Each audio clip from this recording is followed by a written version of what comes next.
Oke teman-teman, di video kali ini saya akan lanjut part 2 untuk menghilangkan geredek di motor Vario, VCX ataupun NMAX dan lainnya ya teman-teman. Pertama-tama kita harus melakukan ubahan dulu di bagian mangkok kampas gandanya ya. Kita bisa lubangi menggunakan mata bor 3 mili sekitar 6 lubang seperti ini ya teman-teman. Kemudian kita sediakan mata bor 6 mili supaya bari-barinya hilang ya, menghilangkan bari yang tajam-tajamnya seperti ini. Nah luarnya juga sama supaya tidak terjadi ketajaman ya teman-teman.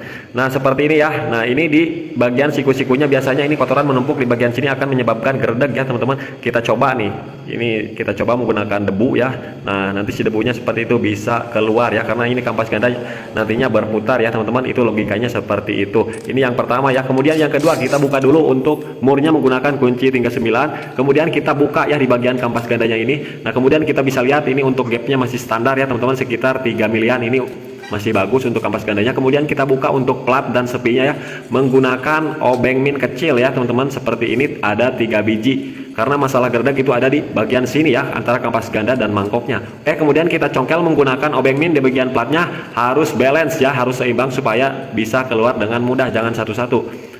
Setelah itu baru kita buka untuk pernya ya. Pernya menggunakan tang monyong seperti ini.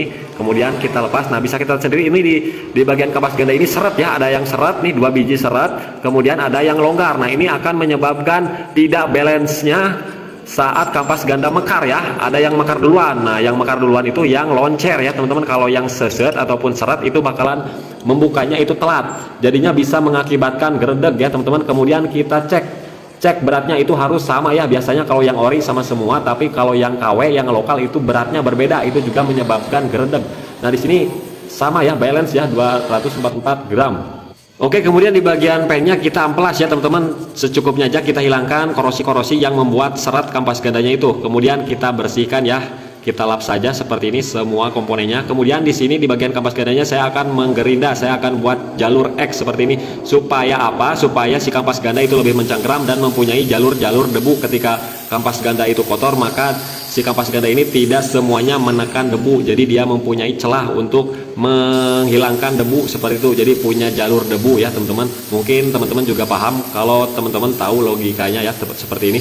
Jangan kedalaman ya teman-teman, jangan terlalu dalam, secukupnya saja. Yang penting ada jalur supaya lebih cengkram. Kemudian kita amplas ya teman-teman, kita ratakan secukupnya aja menggunakan amplas sampai berwarna putih seperti ini, supaya cengkramannya lebih maksimal ya teman-teman, seperti ini. Nah harus balance. Kemudian setelah kita bersihkan, kita bisa semprot ataupun kita bisa lap lagi ya. Nah seperti ini, jadi jalurnya X seperti ini ya. Nah seperti ini teman-teman, jadi nanti si debunya itu mempunyai jalur nih. Nah, jadi nanti terbuang ke kiri dan ke kanan. Kemudian kita timbang lagi, harus balance ya teman-teman, 244,5 harus, pokoknya harus balance. Ketiga buah ini toleransi 1 gram nggak apa-apa ya teman-teman, ini udah oke. Kemudian kita kasih gemuk secukupnya saja di bagian pennya ini ya, supaya lebih loncer, supaya membukanya itu balance ya, bersamaan, nggak ada yang seret ataupun nggak ada yang terlalu loncer. Jadi ini seimbang saat mekarnya ya teman-teman, karena salah satu geredek itu ya dari sini teman-teman, penyebab utamanya. Ini sudah lancar ya semuanya ya, udah saya coba tuh gitu-gituin, itu udah mekar bersamaan. Kalau tadi kan seret sebagian ya teman-teman. Kemudian kita pasangkan per sentrifugalnya ya, seperti ini, yang panjang ada yang pendek, pemasangannya harus tepat. Nah per sentri ini juga bisa menyebabkan geredek kalau tidak balance ya. Jadi kampas ganda itu jangan dicampur-campur, harus sesuai ya teman-teman, karena itu bisa menyebabkan geredek juga. Teman-teman, ini udah terpasang. Kemudian kita pasangkan lagi platnya ya seperti ini. Kemudian kita bisa pukul menggunakan kunci sok supaya masuk, supaya pas dengan penguncinya ya teman-teman. Setelah pas seperti kemudian ini, kita pasang sepi penguncinya ya teman-teman. Untuk posisi pemasangannya, yang rata itu di atas, yang tumpul itu di bawah, dan celahnya itu menghadap keluar. Cara pemasangannya menggunakan tang seperti ini ya teman-teman. Setelah kita pasang seperti ini, kemudian kita akan tambah untuk kekerasan di bagian persivity menggunakan ring piston ya, 4 biji seperti ini. Ini tebalnya 3 miliar ya teman-teman. Kita pasangkan langsung seperti ini ya teman-teman. Nah seperti ini. Kemudian kita cek nanti apakah timbul bunyi. Nah setelah nggak bunyi berarti ini aman ya, nggak bakalan ada bunyi nantinya. Kemudian kita proses pemasangan kampas ganda. Kemudian kita pasangkan lagi murnya. Kalau teman-teman mau ngencangin menggunakan kunci torsi, angkanya di 45 Nm. Kalau pakai impact 3 kali jeter udah kencang. Ini teman-teman udah agak menambah sedikit untuk kekerasannya. Kemudian di bagian bearing puli CVT kita kasih gemuk ya. Kalau misalkan nggak ada gemuk, colek aja di bagian dalam karena masih banyak. Untuk pemasangan rollernya seperti ini. Untuk puli depan ini masih standaran, cuman di sini saya silang menggunakan 11 gram ya, 3 biji. Kemudian 15 gramnya 3 biji ya, supaya lebih bagus buat akselerasinya. Kenapa saya suka menyilang? Karena seperti ini teman-teman. Nah jadi nanti yang bekerja duluan itu yang 15 gram ya teman-teman, nanti yang 15 gram itu naik duluan, kemudian yang 11 gramnya itu bakalan membantu ya teman-teman. Pokoknya beda saja disilang seperti ini teman-teman.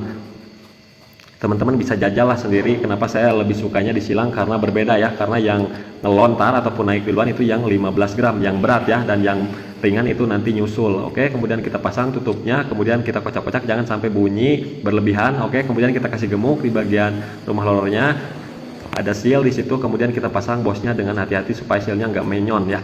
Oke, kemudian di sini saya juga menambah satu buah ring yang tebalnya 1 mili. Ini adalah ring slip, teman-teman bisa beli ya di online juga banyak ring slip namanya. Supaya apa? Supaya si panbel itu lebih turun ya teman-teman.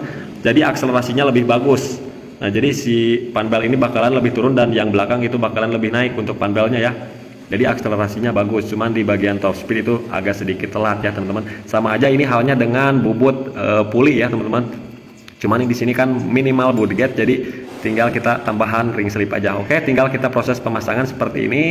Kita pasang panbel, majuin ke depan, kemudian kita pasang bagian kipasnya, kemudian kita pasang ring, kemudian kita pasang mur, kemudian kita kencangkan. Kalau teman-teman menggunakan winch torsi itu di angka 59 Nm. Oke, ini udah kencang, kemudian kita pasang bagian puli sekondari.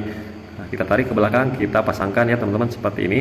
Untuk bagian loncengnya kenapa saya nggak kartel ataupun saya lubangin di tengah-tengahnya, karena nantinya si kampas gandanya bakalan cepat habis teman-teman. Jadi saya solusinya seperti ini saja untuk menghilangkan debu saja dan menghilangkan gerdang teman-teman. Oke, kemudian kita pasang ring, kita kencangkan di angka 49 Nm, kemudian kita coba hidupkan ya teman-teman. Jadi seperti ini hasilnya, tidak terlalu kasar dan tidak terlalu berngefek samping. Kemudian saya hilangkan untuk suara panbelnya menggunakan gerinda. Saya gerinda ujungnya saja, ujung panbel udah saya videokan video sebelumnya cara menghilangkan suara panbel.